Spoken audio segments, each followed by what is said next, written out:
Hello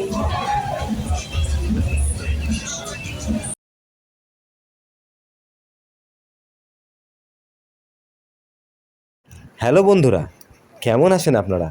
আশা করি আপনারা সবাই খুব ভালো আছেন।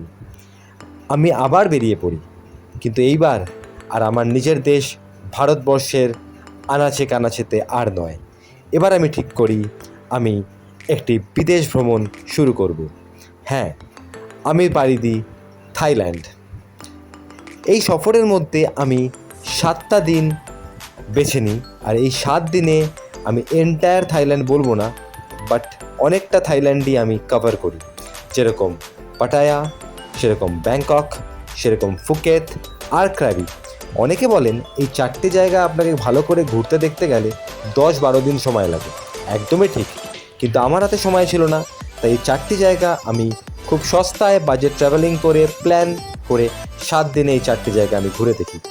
আর হ্যাঁ, এই 4টে জায়গা ঘুরে দেখার আগে অবশ্যই আমি যখন আমার ভারতে থাকি তখন কিছু কিছু জিনিস আমাকে করে নিতে হয়, যেমন ডকুমেন্টেশন, যেগুলো আমাকে ভারতের এয়ারপোর্টেও দেখাতে হয়, থাইল্যান্ড এয়ারপোর্টে নেমেও দেখাতে হয়।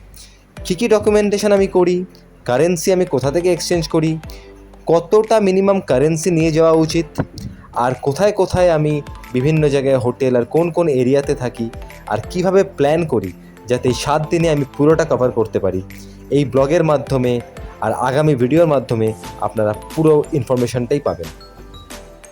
এই ভিডিওর লিঙ্ক ডেসক্রিপশানে আপনারা দেখতে পাবেন, আমার পুরো ইটিনারিটা দেওয়া থাকবে। আপনারা সেরকমভাবেও আপনাদের প্ল্যান করতে পারেন। প্লাস এই ভিডিওর মধ্যেও আপনি দেখতে পাচ্ছেন আমি টেক্সটের মাধ্যমে আপনাদের পুরো ইনফরমেশনটা দিয়েছি। তারপর আমরা এয়ারপোর্ট থেকে বেরোই, গাড়ি ধরি আর হোটেলের উদ্দেশ্যে রওনা দিই। সঙ্গে থাকবেন আগাম ভিডিওর জন্য।